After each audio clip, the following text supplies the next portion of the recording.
Amsal 17 ayat 25 berkata gini, anak yang bebal menyakiti hati ayahnya dan memedihkan hati ibunya. Anak yang bebal itu membuat sakit hati ayahnya dan membuat sedih hati ibunya. Amsal 19 ayat 13, anak bebal adalah bencana bagi ayahnya. Bayangkan, punya anak yang bebal itu duka cita. Makanya saya sering katakan gini, berkat yang gak bisa dibeli sama uang itu adalah punya anak-anak yang takut akan Tuhan, punya karakter yang baik, berprestasi dalam belajar, anak-anak yang bisa membanggakan orang tua, anak yang baik karakternya, itu harta. Sebaliknya, anak yang bebal itu membawa duka cita, mempermalukan orang tuanya. Karena itu kita harus mendidik anak-anak kita supaya jangan jadi orang bebal. Anak bebal itu anak yang sering mengulangi kesalahan yang sama. Amsal 26 ayat 11 bilang, seperti anjing kembali ke muntahnya, demikianlah orang bebal yang mengulangi kebodohannya. Ketika anak kita melakukan kesalahan yang sama, kita harus dudukin mereka. Kita harus ajak mereka bicara, bukakan pengertian. Ketika mendidik, upayakan jangan dengan marah-marah. Ajak anak bicara,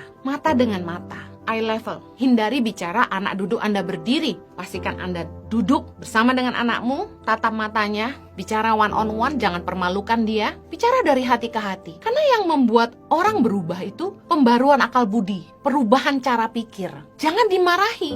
Rasa takut itu hanya memberikan perubahan sementara. Jangan membuat anak kita benci sama kita karena kita melukai hati mereka. Ajak bicara, jelaskan kenapa mereka melakukan kesalahan yang sama berulang. Mereka nggak akan keluar dari masalah mereka kalau mereka nggak coba cara yang berbeda. Contoh anak saya aja lah. Dia bilang sama saya gini waktu saya pukul dan dia nangis dan dia bilang gini, saya coba untuk nggak ngomong mami, tapi susah, kadang-kadang kelepasan. Lagi main game gitu, semua teriak-teriak jadi dia ikut. Lalu saya bilang, kenapa coba kamu bisa ngomong terus dan susah berhenti? Kamu mau stop, kamu nggak mau lagi, kamu tahu itu salah, tapi kamu nggak bisa berhenti ngomong kata itu. Kenapa? Karena kamu dengar setiap hari, saya bilang. Jadi ketika anak-anak kita tuh main game online, itu ada grupnya. Dia bisa pilih dia mau main sama siapa. Saya bilang, bahayanya dunia maya adalah anak-anak kita akan ketemu dengan random people. Orang-orang yang kita juga nggak kenal, mereka siapa, usianya sudah dewasa tapi masih kayak anak kecil main game. Nah, saya bilang sama anak saya, keluar dari grup itu. Mainlah dengan teman-teman yang kamu kenal dan yang nggak pakai ngomong kotor. Kalau kamu terus main dengan teman-teman yang ngomong kotor, tanpa sadar, kamu sedang merekam kata-kata itu